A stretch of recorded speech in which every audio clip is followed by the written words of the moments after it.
Kellogg was founded on 1st March 1990 and it gets its name from W.K. Kellogg Foundation. The college's roots lie in its commitment to lifelong learning, and it was the first college that opened its doors to part-time students. It's a very open, welcoming and inclusive college. It's a modern college which does not eschew notions of tradition as well. I think it's a forward-looking college, but very much part of what Oxford has been and is in terms of the traditions that Kellogg itself is always in process of developing, because I think Kellogg isn't afraid of change. Kellogg embraces change whilst also being keen in a good way on continuity. My impressions of Kellogg have been really amazing. Coming here, I was really nervous, thinking that, oh my God, I've somehow got into this elite institution and I don't know what the hell's going on. But Kellogg have really gone above and beyond to try and keep everything informal and relaxed and making me feel like I'm part of the family that I should have always been here. Standing with all my bags in the hallway, and then the junior dean stops by. Hey, do you need help? You know, someone so high up, adding me to the WhatsApp chats, helping me get connected to the internet, were vital to making me feel so welcomed in a place that I was terrified to come in on my own as a Canadian by myself with no friends here. You know, still no friends back in Canada, but you know, it was a good time here. I've met quite a few students and I'm really struck by the wide range of different people that are here at the college, from like, you know, medical scientists, software engineers, and then people like me who like to write poems.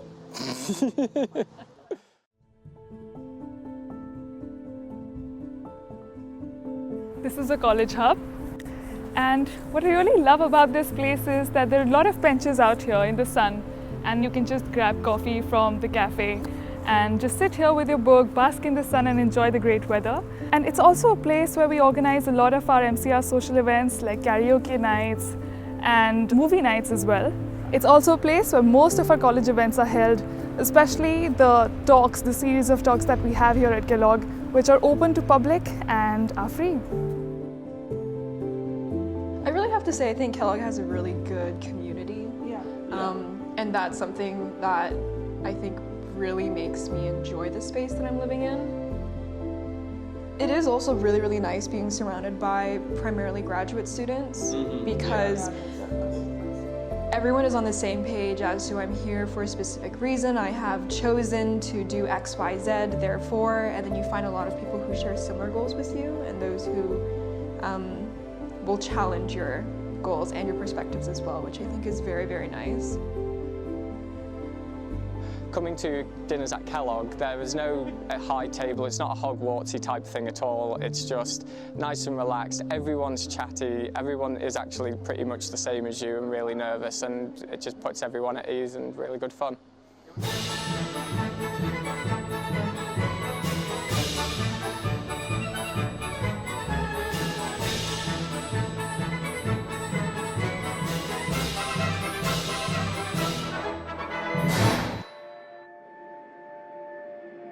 So we have a number of activities that the student can participate in, and they can also form their own clubs and societies here at Kellogg.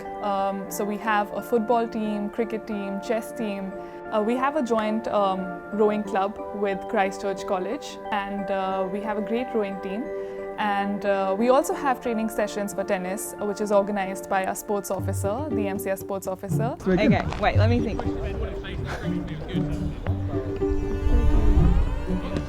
Okay. Got it. Hi, I'm Elizabeth. I'm in my third year of my DPhil in primary healthcare. We're at Alexandra Parks is that right? Herb, what's this place called? Okay. We're at Alexandra Park in Summertown. We come here every week and have a hit. We're a very friendly, inclusive group. I joined in my first year a couple of years ago now, and it's just a great chance for us to come together and have a hit.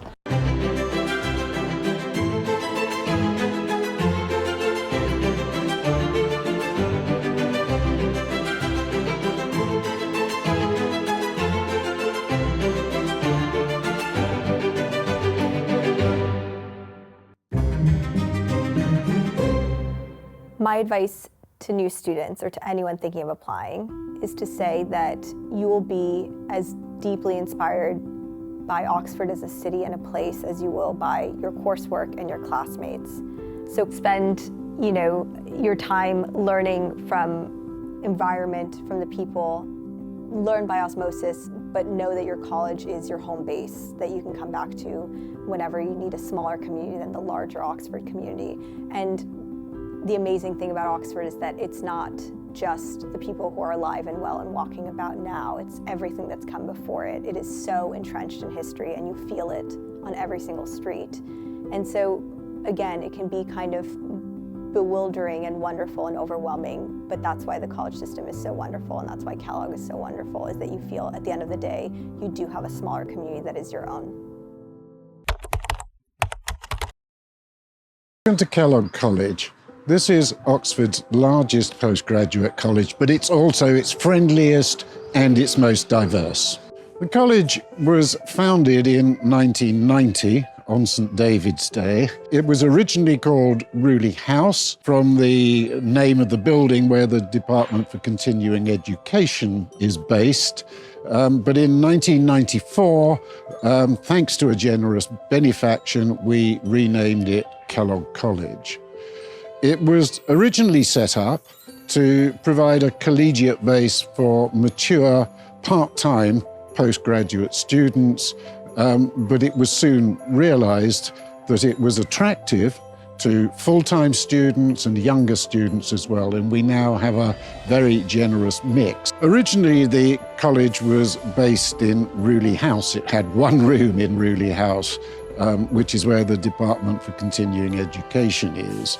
But the W.K. Kellogg Foundation gave us this benefaction to enable us to find an independent site.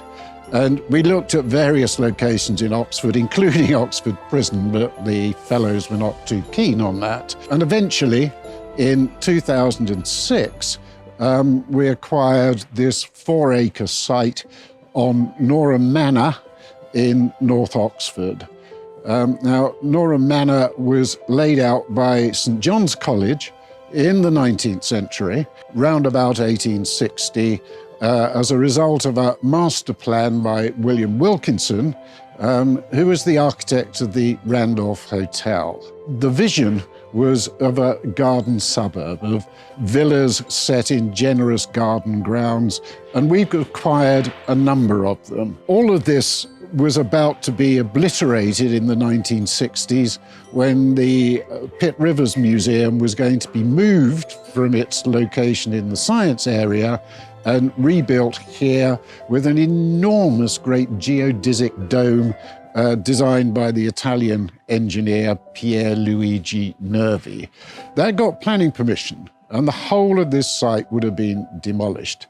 But they failed to raise the funds for it, and taste began to change. People began to appreciate the Victorian architecture, and a number of these villas were listed as buildings of special architectural and historic interest, and eventually a conservation area was designated. So when the Pitt Rivers failed, the buildings left on the site were protected, they weren't demolished, and this is what the college acquired in 2006. The 3 villas that the college acquired on the Banbury Road were the showpieces of the St. John's College development of Norham Manor.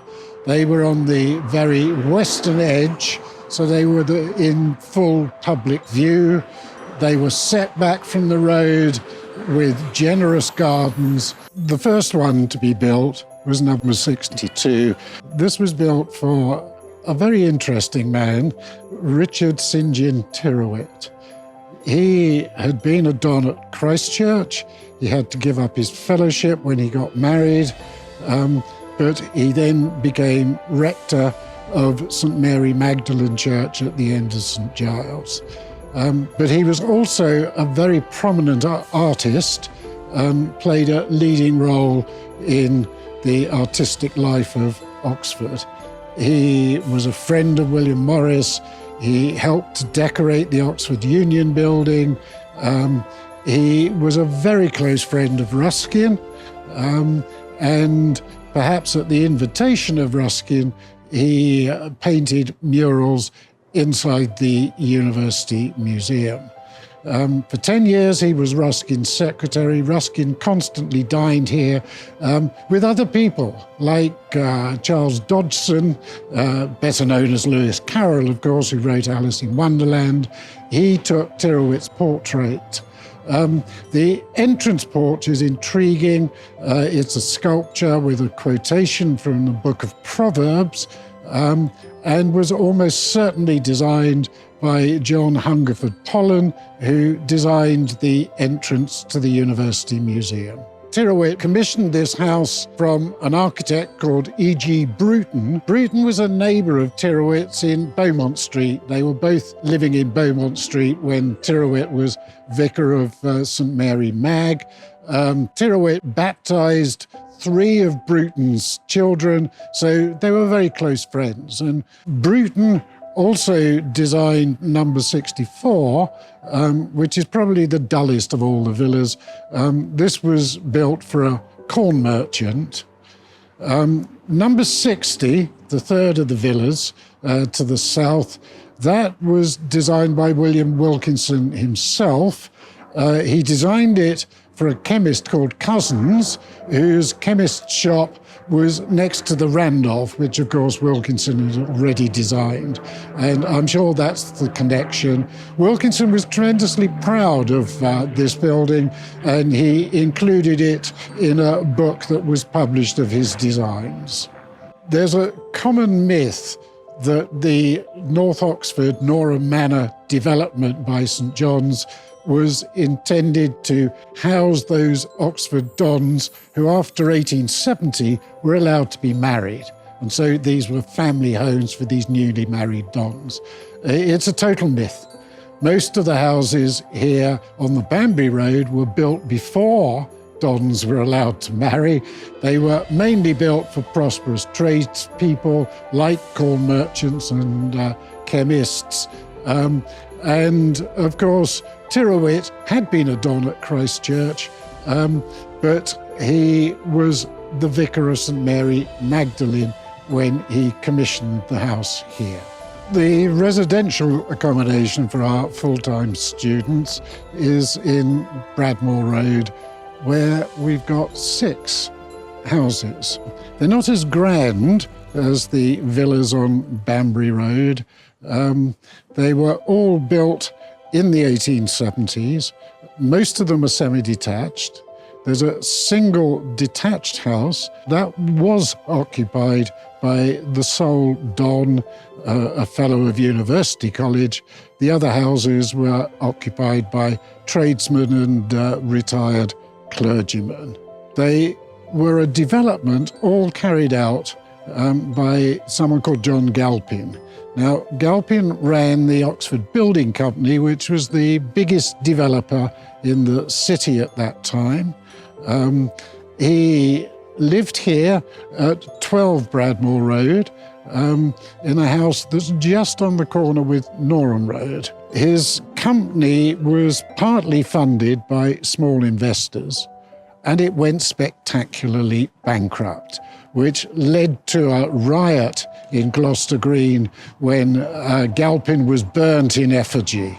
The college has further accommodation round the corner in Norham Road at number 38, and so the site is very neatly defined with Bradmore Road to the east, Banbury Road to the west, and Norham Road to the north. When the Pitt Rivers scheme was abandoned, the university decided to build a much more modest museum here at number 60 Banbury Road, and it was to be composed of a number of single-storey units with different displays in them. Only one was built with this very distinctive roof. It's called locally as the Egg Box. It was never a success. People never came to visit here, and it was ultimately closed. The college has converted it into its dining room, When it was first built, it had no windows, so all the windows were inserted after 2006, when the college developed the site. The dining room is very distinctive for an Oxford dining room in that it's non-hierarchical. There is no high table distinguished from all the others. It's a dining room that is open to the whole college, with furniture designed by local craftsmen. The most recent building on the college site is the Hub. This was built in 2017 to the designs of Field and Clegg Bradley, a well-known Bath firm of architects. It's built using passive house principles, which means that it is very ecologically sound. It was the very first passive house building in the university. It also means it's quite cheap to run. It offers a cafeteria available for all our students and for the general public as well, to bring them into Kellogg. This bronze bust celebrates W.K. Kellogg, and of course it was his charitable foundation that enabled the college to acquire the site. It's placed in the entrance lobby to number 62 Banbury Road. This is a portrait of Dr. Geoffrey Thomas. He was the founding president of the college and indeed the inspiration for its very existence. Geoffrey is Welsh, which is why the college was founded on St. David's Day. And if you look at this excellent portrait by Keith Breeden, you can see the Welsh daffodil behind Geoffrey. And then in this top corner here, there's a photograph of the 11 founding fellows. And that photograph hangs on the staircase in number 62. Here in the entrance hall, we have two plaques. The lower one was originally at Rewley House and commemorates the renaming of the college. The one above commemorates the college making this site its home, and it was unveiled by the Chancellor, Lord Patten. We're now in the dining room, and Kellogg is the only college in Oxford, or indeed in Cambridge, to have a Welsh grace. That, of course, is due to Dr. Thomas as the founding president. The grace is here on the walls of the dining room in Welsh, with an English translation below. The college crest was the result of a long discussion with the College of Heralds, advised by Blue Mantle Pursuivant. It symbolises, like all coats of arms, the essence of the college. There is a pointed arch at the top, a stylised version of a Gothic arch from Rewley Abbey, which gave its name to Rewley House. Students pass through that arch to acquire their knowledge from the Book of Learning. On the other side is an ear of corn to represent our benefactors, and the two sides are amalgamated by the jagged line with 11 points representing the founding fellows of the college. When St. John's originally laid out Norham Manor, they specified that the houses fronting onto the Banbury Road should have low brick walls topped by iron railings and with planting behind. This is the last surviving section of that specification in the three villas owned by the college. The college is deeply committed to preserving the very special historic character of its site. That character is derived from the Victorian villas and their gardens. They're all different, and to create a unified campus is a major challenge. The college has commissioned the eminent landscape designer Andy Sturgeon to come up with a master plan for the gardens that will bring all our buildings together, and we look forward to seeing the results. Time here. Do you want to introduce yourself? I'm Alistair Ross. I'm the Dean at Kellogg College. Just about to read somebody's PhD I'm examining, and so it's a very informal place for academics and other people to be. My first day here I cried because I thought I don't belong here. What is this place? Oh my God! Kellogg is the largest graduate college. We have more than 200 full-time students and about 600 part-time students. Many of the traditions are evolving, which means both students, both fellows and the academic staff here all contribute. It's introduced a set of values which have to do with the openness of higher education and the high standards being actually accessible for a wider population. It's a college that I think has got a great future. I honestly feel like home. I really feel like I belong because the community is so international. Because Kellogg allows you to have a full-time job, be a mother, a father, and still do a postgraduate course. There was a whole bunch of us which all had 2-year-olds. Yeah, it's nice to have other people that are in the same position. As you will see on my staff card, it says Kellogg College. This is really my important identity. Now when it's like really green, it is really peaceful. And Richard Dawkins actually lives just in one of these houses. If you ask me my favourite place, it's probably the academic office because that's where I spend most of the time with the team, like Sarah O'Brien.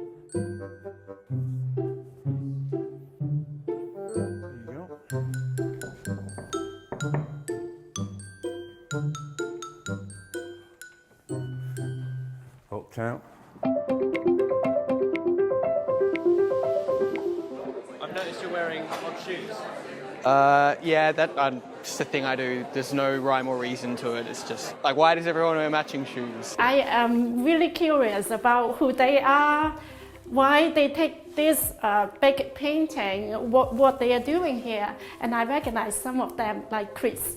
There you go, Sarah, our academic administrator. We have a very unusual sort of Oxford offering. It's very different. What's great for us is what we sometimes forget is that we're not hampered by tradition, so we can make up our own traditions as we go along. So one of the things that I really like about Kellogg is that there is no high table, which means staff and students and fellows, they get to sit together and to socialise together. We don't stand on ceremony. It's very thrilling to talk to the students you bump into at lunches and dinners. Everyone gets the same food, everyone gets the same drink. It's like equal treatment. And I think that speaks a lot about like the community spirit we have here at Kellogg. The one problem I'd say with the food is it can put too much weight on you because it's too good, and that's the evidence-based perspective in me speaking.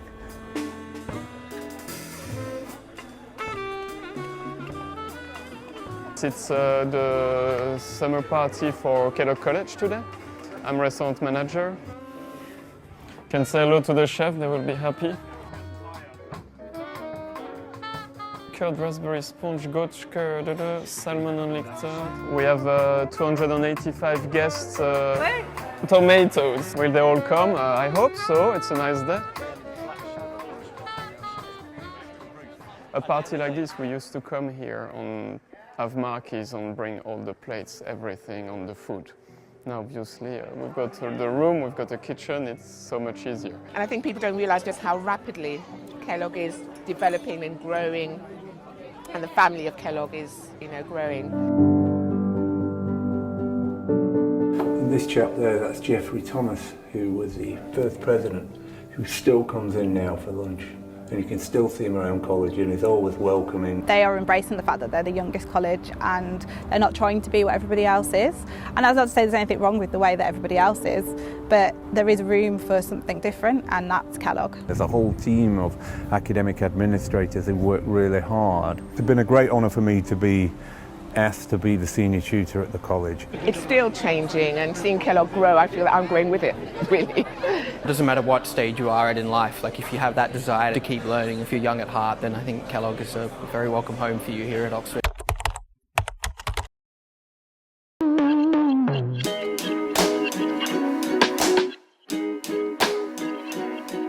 Hi, welcome to Kellogg College. I'm Dominique. Kellogg is a graduate-only college with more than 1,000 students, both part-time and full-time, and from roughly 90 countries. So this is the hub. The building is open for students 24/7. We use it for all kinds of MCR events such as free salsa dance classes, weekend movie nights, some parties, and there's also a cafe over there. So this is a passive house building and it works towards the college's goal of environmental sustainability. So I really enjoy being a student at Kellogg because you get to interact with a lot of different types of people. So coming from different ethnic backgrounds, of different ages, and studying so many different types of things. So it's a really good experience. It's also really great for networking. So if you're looking for that, this is a great college to choose. There's also accommodation on site.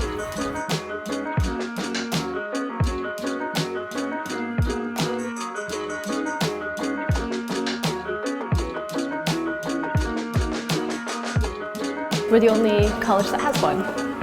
There is a reason why. I'd probably have to look it up. So this is the library. We have lots of different individual study rooms you can go into. We also have computer rooms downstairs.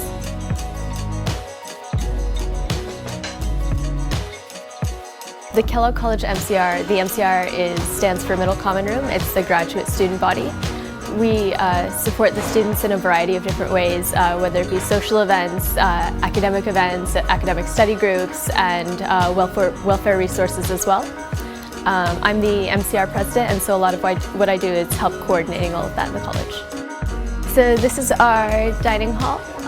We have no high table, which is something very unique about Kellogg. It's very egalitarian, so everyone sits in the same place, gets the same food. In the dining hall we also have our formals, which are typically on Wednesday nights. Sometimes they're also themed for different occasions. Food, I think, is the best in Oxford. Kellogg lives up to its name.